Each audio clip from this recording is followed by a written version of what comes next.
nakalimutan ba sa requirement? Ba't ang tagal naman niya?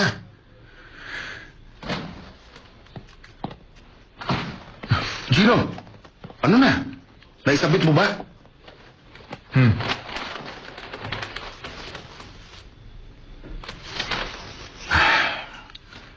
Tapos na ang proposal. Malakas kaya mga kalaban natin? Tingnan natin pag natapos ko ng design. Gino! Tingnan mo ito. Letter of eviction?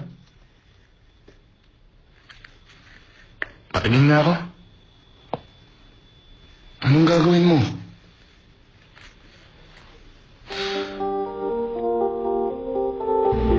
Sir, pinadala ko na ang letter of eviction kay Gino John. That's great. Good luck, Gino. Tignan natin kung gaano kaganda ang magiging design mo.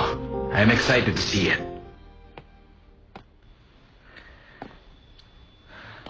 Ano ba kayo? Nagsimula tayo dati sa isang maliit na bodega na wala man lang heater.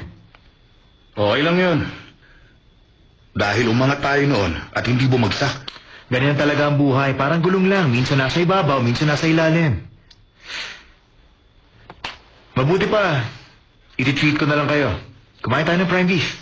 Wala akong gana kumain, Gino. Gamitin mo na lang ang share ko para makakuha tayo ng mas magandang office. Well then, kaya kong sagutin ang mga pagkain ninyo. Huwag ninyong alalahanin yun. Mag-ayos na lang kayo dyan. Sige na, kilos na. Gino, sa totoo lang, mahirap makita itong office natin. Arthur, konting case lang. Makukuha kong Dam Art Museum project bid. Actually, medyo gusto ko na nga itong bagong office eh. Ha? Sa tingin ko, it's nice and crowded. Parang buhay na buhay ang buong paligid. Kulang na nga lang, magsiksikan tayo, hindi ba? Hindi ka ba mag-ayos sa office? Kailangan ba? Hi, Gino. Dahil hindi ka uuwi, may naisip akong gawin. Dadalhin kita ng late night snack bukas. Ipagluluto kita ng special rice balls. Masarap yun kaya mabubusog ka. Ilang araw lang ako mawawala. Namimiss mo na ako. Sus, pwede ba? Hindi ako pupunta dyan para makita ka. Gusto kong siguruhin na kumakain kayo na maayos habang tinatapos yung design. Mas matutuwa ako kung hindi ka na pupunta. Ha? Bakit, Gino? Dahil pag pumunta ka dito, hindi ako makakapag-focus sa trabaho. Pag nakita kita, gusto kita makasama. At pag kasama kita, ayoko nang umalis sa tabi mo. Ganun mo ba ako? Kagusto? Ang sweet naman. Pag natulog ka, sana ako mapanaginipan. Bawal ka na rin sa panaginip ko. Dahil nag-promise ako na habang hindi ko pa tapos ang design at hindi ko pa nagsasubmit, hindi mo na kita iisipin. Ano? Ang salbahe mo talaga. Relax ka lang. Dahil ikaw naman ang laman ng puso ko.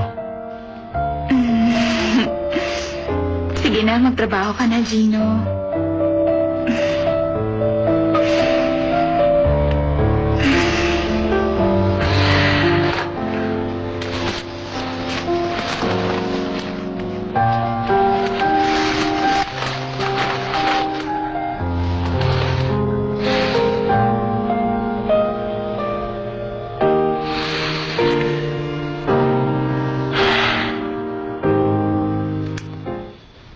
Alam mo kung saan punta si Gino? Lumabas kaya siya para kumain ng masarap? This is Gino John. Tumawag ako para sa reinforced glass na in-order ko. Kailan ba makukuha yan? Totoo? I-deliver mo na lang mamaya. Thank you. Sadyang walang atid, gaya at saya. Pagmamahal natin ang siyang nadarama. Walang sayang sa ating bawat sandali. Di sanay ng magkawalay. Panahon na nagdaan, tila ba walang hanggan. Sana ay di na tapos.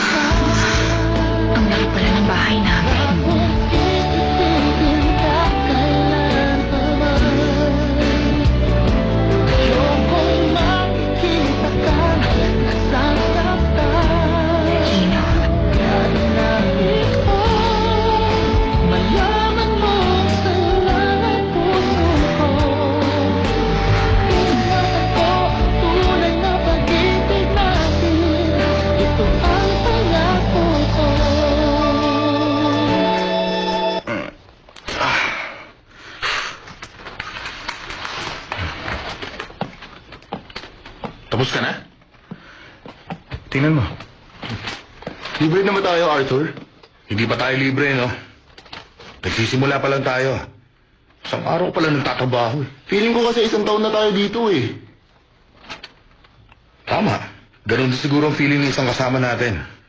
Muntik na akong mamatay kagabi dahil wala kang pinag-uusapan kundi tungkol sa pag-iibig lang. Alis muna ako, ha?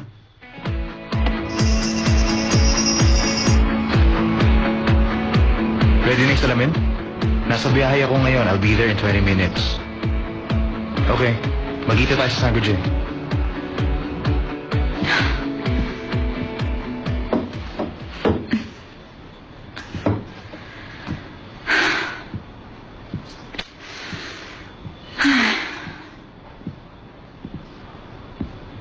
Ang lalim ng buntong hininga mo.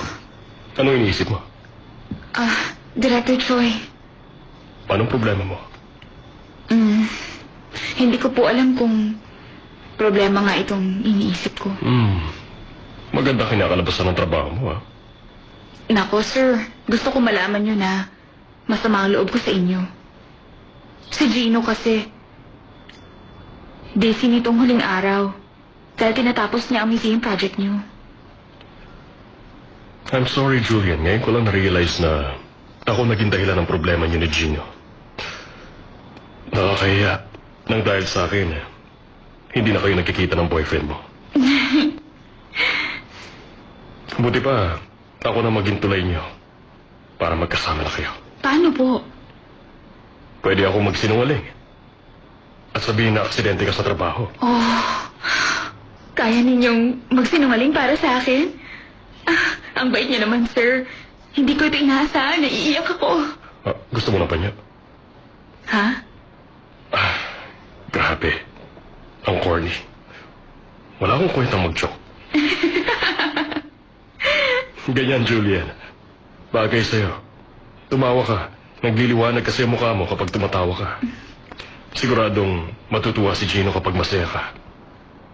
Thank you very much, sir. May nagsabi sa akin na dapat magpasalamat sa nagpapasaya sa'yo sa anumang sitwasyon. Kung tutuusin, parang father ko na kayo. Dahil pakiramdam ko, kahit anong oras, makakaasa ako sa inyo. May balita ka na ba? Sa father mo? Yes, sir. Malapit na siyang umuwi dito. Bakit kaya bigla ng pagbalik niya ng Korea? Hindi ko po alam, sir. Walang binanggit sa akin ng papa ko. Hindi niya sinasabi sa akin ang dahilan. Pag-aalis siya dito o kapag uuwi siya.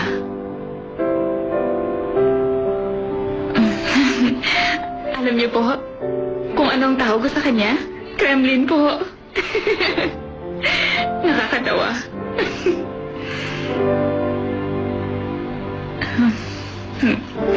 Hawakan niyo mabuti. Tandaan lang, baka mabasag. Tapatin niyo. Analysis mo ba, ha? Konti pa sa kaliwa. Yan. Ius niyo sa kanan. O yan, nakatapat na, ibaba niyo na. Okay pa, boss. Yan. Yan na. Okay na, salamat. Okay, last na. Teamwork. Sige. Thank you.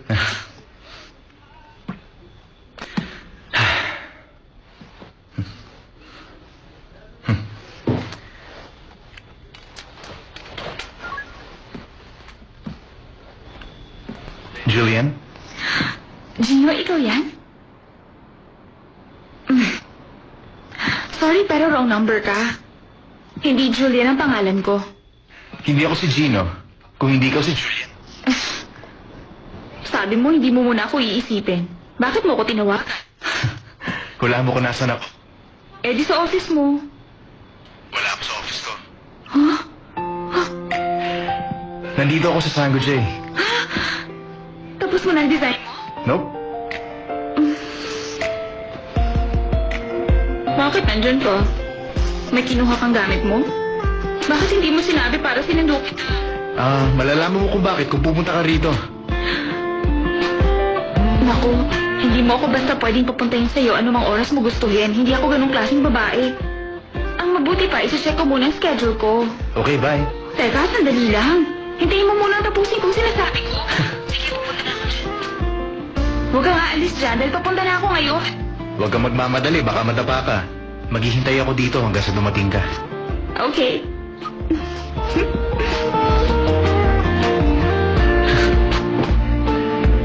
Ay, Julian.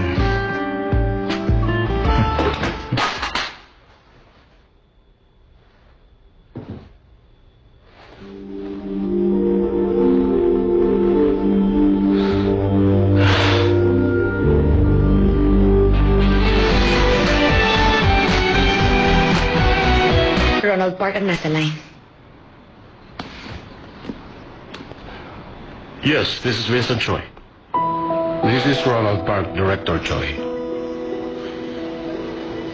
Okay.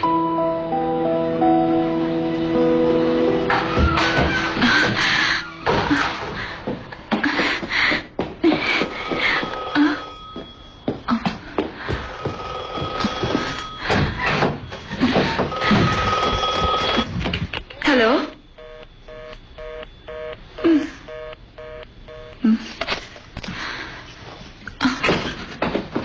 Gina... Sa bang gumawa nito? Gino? Gino?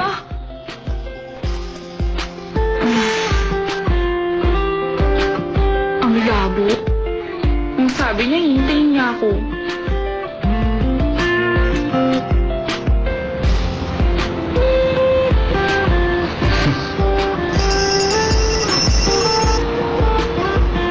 Julian? Arthur. Oo, itatanong ko lang kung nasan yung blueprint ng ginawa mong design ng Dream Art Center. Bakit? Nakatanggap ako ng tawag mula sa Myeongshing Construction ng Wusyong. Gusto raw makita ang blueprint na yon. Bibigyan daw nila tayo ng trabaho. Sa lagay natin ngayon, wala tayong karapatan tumanggi. Okay. Nasa loob yun ng isang green case. Arthur, huwag kang magdedesisyon na hindi ako kinukonsulta. Oo, huwag kang mag-alala. Mag-enjoy ka na lang kasama ng girlfriend mo.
Julian, dapat mong malaman kung ano ang nangyayari kay Gino.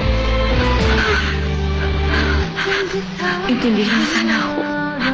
Bakit ka umiiyak? Ako ba ang may kasalanan?